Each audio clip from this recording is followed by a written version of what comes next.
Be very careful who you talk to, because you'll never know who the informant is, who the cooperating witness may be, and you never know, somebody who was a friend today may have been flipped the night before and become your enemy tomorrow.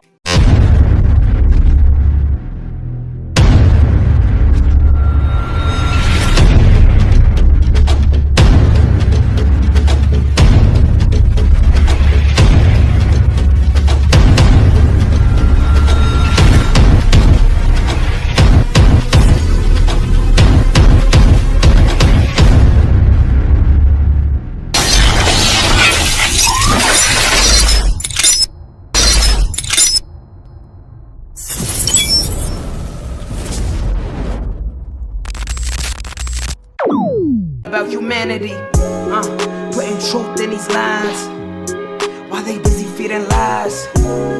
When you got that tunnel vision, gotta open up your eyes. Wake up and go to sleep. Man, I'm praying all times. And to my guys, ain't no other side. This for my brothers, I'ma pray we all shine. Lock the door. Go ahead, lock the door. Lock the door. Go ahead, lock the door. Yeah, you already know.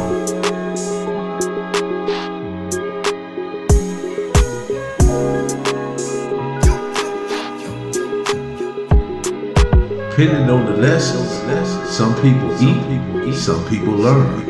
But the game is going to send you a bill. Lock the door. Don't do a lot of talking and stuff like that, man, because, I don't want nobody, to sit around and thinking that I'm trying to glorify myself or nothing like that, and that's not what it's about.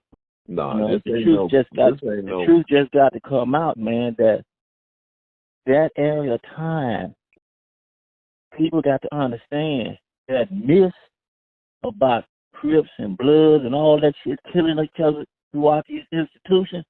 Some of that shit might happen every now and then, but for the most part, all them Bloods and shit and the rest of them, man, they was having a nigga back just like we was having their motherfucking back throughout this little ordeal, and the people on the street don't believe it, but it was happening like that, and you got a chance to see it too, because we met in prison, so right. That shit was a miss. Shit, we played basketball, football, and everything else.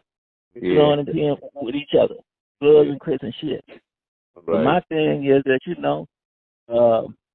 if you're not on that page, trying to stay together, help each other out here, don't even mention me. Don't even, say shit to me, man, because, I'm still with that type of unity shit. I don't want to be around.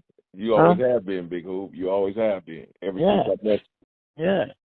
And people respect that, and I respect it, So this generation right now, they need to know that, a nigga look like, now don't get me wrong, a brother and a brother calls a color because it was the same nigga pull the trigger. But you got to recognize, the ones that trying to push that, unity type line shit, And I done saved a lot of niggas, and not saying that I saved them, but I done showed them the route, It makes me angry when I see people that done been there and done that. Just like my homie Rocco Rockhead and stuff, He was about the hardest youngster that I ever tried to tell something to, I could name a few more just like him. But yeah, when I had an opportunity for them to be in Tracy, as half of them was juveniles, pretty much, in Tracy. Mm-hmm. And I have the chance to keep them, from losing their lives and shit, because they was with the business. They was just on some retarded shit. You know what I mean? They was anything. They was ready to do it at the drop of a pen. Especially when it came to each other. So, like I say, I didn't ever tell you about years ago when I was in Camp Finner. Uh-huh. They don't have wardens there. They got camp directors in the camps, right? Uh-huh. So it was me, I ain't naming no names, but it was me and some Mexican homies, you know, that was in camp with me. And we was all sitting at this table. It was like 4 of us. And we all was hogs, you know, because we was the shot callers then in camp. This shit just didn't start in the pen. This shit was starting from camp. You had hogs in every institution that we went to in Los Angeles. Even like those houses that they used to put you in when your parents, didn't have no parents and stuff like that. Foster homes. Yeah, them foster homes and like Fackler, Brooklyn, and, you know, the Red House, all these, you know, there's hogs up in them places, you know, too. But this is, the record came to the table in the chow hall. It was like three Mexicans that I knew, and 1 white boy, and me. They was all shot callers, but we all sat at this table. So he walked over, he looked at me, he said, your ass going to the pen, you know, 'cause you out here fucking up. And he told each and every motherfucker at that table that we are all going to the pen. Some of us ain't going to make it. Some of us going to get killed. Some of us going to kill somebody and get more time. And some of us, all of us going to be running some shit in this pen. Now, we enjoy it all. So I thought about it. You know, I don't think nothing of it still. I started hitting the pen, and on my mama, every person that was sitting at that table, we came across each other in some type of penitentiary. Ain't that a bitch? Man. And we talked about what he had told us at that table, like what I'm telling you. That's what we talked about. Man, you remember when the camp director told us we going to do this and we going to do that? And don't you know, every one of them at that table was running shit in the prison. Every one of them. You know, I mean, the white boy, I could name their names, but you know, that wouldn't be right. You know? Right. Yeah, you don't know what they're doing and what they're going through. Right. And, you know, I know 2 of them dead, you know, but each and every one of them was shot callers. So this is another way where I was respected, because when I hit these pens, people didn't know. They'd be saying, man, who know these motherfuckers? They from here and they from there. You know, especially, you know, the Mexican brothers and stuff. They don't know. I had grew up with, we had come through the system together. And they knew what my heart was in my head, and I knew what their heart was, you know. Because we all growing up in that system. And we knew that a person can come through there, black can come through there with that attitude. And we had to check it, man. Them people not like that. Them people kill you, man. They on the same type of shit. You know, they ain't with all that bullshit, but you're not going to disrespect them. And they would do the same when it came to us, black people. You know?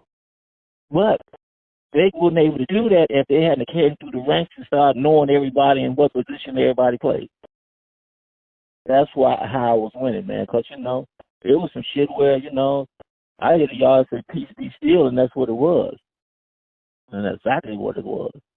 But what I can say, and I tip my hat out to everybody, I will say this. Feds, when I went there, I would mention his name. His name is Diamond. He was a blood from Seminole Park. Me and him was the only 2 Crips in Leavenworth prison. In Leavenworth. Yeah. Yeah, now we had a bunch of people from LA that was bank robbers, check cash, and stuff like that, white collar crime. But we was the only 2 bangers in Leavenworth. You know, so when I hit Leavenworth, you know, they took me straight to the LA car. So they could look, and the way I was walking and talking, they knew what I was. So I got to meet all of them and everything, you know. So then I'm looking for the bangers. And me and Diamond started hanging out together. You know what I'm saying? Because we don't 2 bangers there. Actually started hanging out together, homie. So things, you know, was going on, you know, from different cities like D.C. and California, and all this shit was happening. They didn't like each other and shit, you know, stuff like that. So you know how the military start blowing the trumpet for the military, the army to get their location to help. Yeah, the taps and all that different stuff. And yeah, I was the military base, right? Yeah, but I'm saying I felt like the military base is in the back. There's two Leavenworths. They got a military base and then they got a Leavenworth for federal prisoners. Both of them federal, but the bank robbers don't go to the military. Leavenworth. One is the one we went to was in the front. The back of it is the military. But my point is, there was so much shit going on with these other places. I was blowing the trumpet, like it's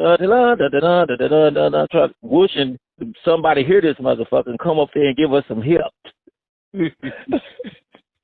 Hey, yeah, that shit went on from 80 till the crack law came. Boy, when that crack law hit, around 94, 95, around in there, they flooded the feds with nothing but gangbang. Well, I was so glad to see a nigga sagging. I don't give a fuck what rag he had in his pocket. We left Los Angeles and he was sagging. I was so happy, but they was all young, homie. They fucked our culture up when that crack law came. That's on the real. It really did. They some fun bunch of youngsters, man. And I'm glad I was there. So they changed that 80, that crack law crew first came in. They changed a whole bunch of shit in that federal system. Believe me. Got you. They did that. So they even had Maxine Waters coming up there talking about, "Would y'all stop riding?" Because, everybody knew about, the crack rides and shit. But they didn't have nowhere to send them.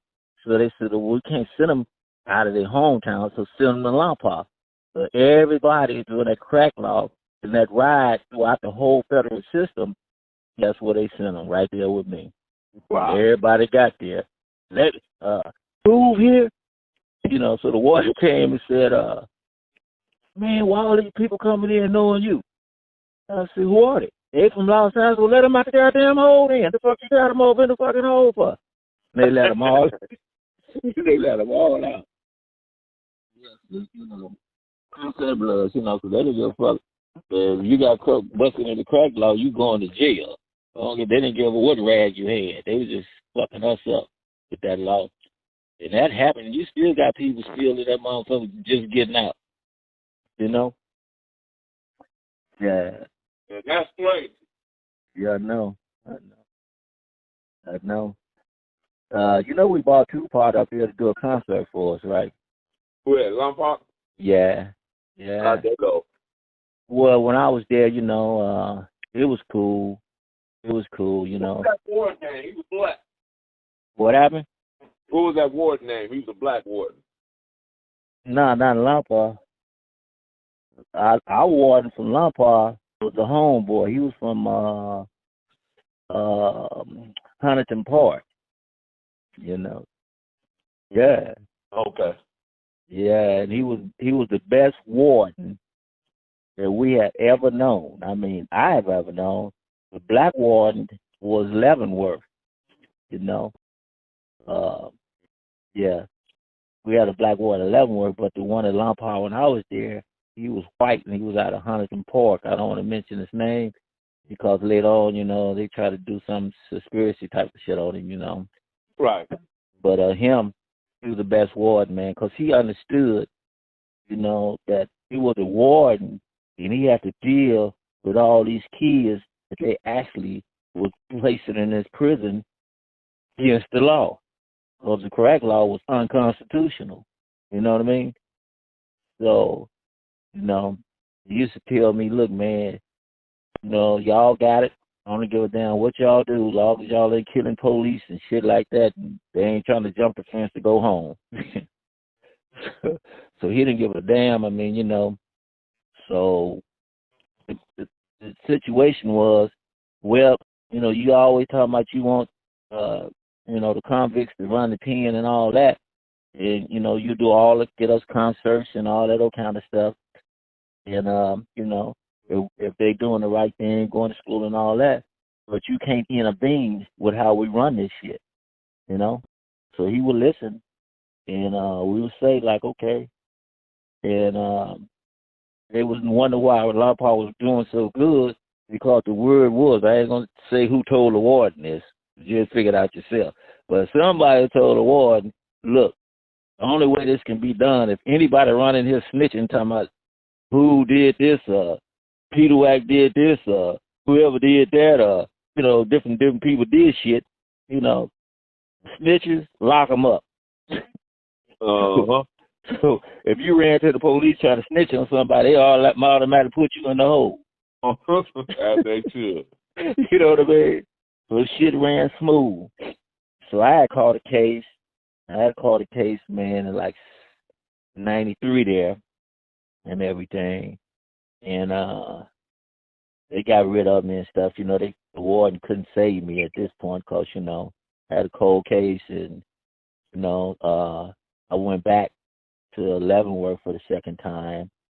That's where the disciplinary transfer. They took 360 days from me. Disciplinary transfer. I went back to Leavenworth. I get there, and at this time, you know, I was in that dental, making dentures and stuff like that. So I tell them I don't want to be there because their little program was too small, and they wanted to get rid of everything. So they said, where you want to go? I said, Lewisburg. They said, you from the West Coast. You know, you don't need to go to Look, man, I want to go to fucking Lewisburg. You talking about? So everybody thought, you know, everybody knew me, know I could handle myself, you know. So they sent me to Lewisburg. And when I got to Lewisburg, I was thinking that I'd be the only person with LA there, but I wasn't. And this one I knew, you know, at this time that I was well respected, man, because, you know, there's a lot of shit had been going on with LA and DC. And normally, if they want to kill you, they'll kill you soon as you come out the hole and hit the hallway in Lewisburg, you know. So, you know, I'm thinking, well, I'm going out here regardless, you know, I'm going to this line. But what I did know, when that door opened, I seen Bloods on one side and Crips on the other. I mean, that whole motherfucking hallway, homie. And they'll tell you, I feel like shit, man. That's a good feeling I've ever had in my life, homie. The homies, man, surrounded me and shit and took me to the unit, and, you know, every nigga talking about, they didn't know me, talking about, who is that nigga? Who is that nigga? And I had to say, man, there was some good soldiers there, Bloods and Crips. You know, that's on the real. We looked out for each other, man. And I'm doing this, man, because I know you, and I know you're on the right path. And I want everybody to know that know me. I appreciate you, man. But we need to get together out here on these fucking streets and tell our kids, man, period. Stop having functions if you can't bring your kids there to listen to what we got to say. That's my last and final thing I need to say. If you're going to have anything uplifting, your kids need to be sitting right in that circle with you. But they don't know, you know. All this shit about we there by ourselves telling us what's going on and shit, they need to listen to this shit, period. Right. You know, so they still sending them, and, you know, I'm not complaining, but I feel sorry for them because now they getting basketball scores for sentences. You know, True. they getting 120 years, 15, 68, and all this. Not saying they wasn't getting them then, but any case pretty much you catch right now. You know, if you ain't snitching, well, even snitching getting 15, 20 years. Shit. You know what I mean? Right. But that needs to be said, man. I appreciate you, man. That's on the real, man. And yet I haven't to see, you know, Q's, man. I haven't seen him since I've been out. I got to see him, man. And Better Dog, you know.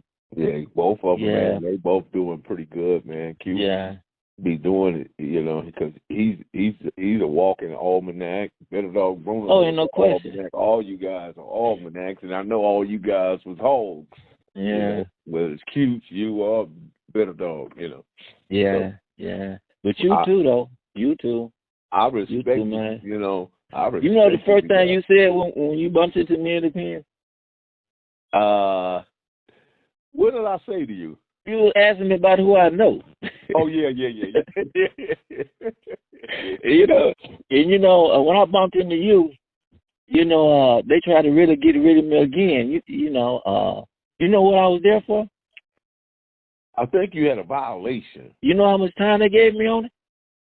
I know it was an enormous lot of time for a violation. What was it, about 6 years? 6 years, homie.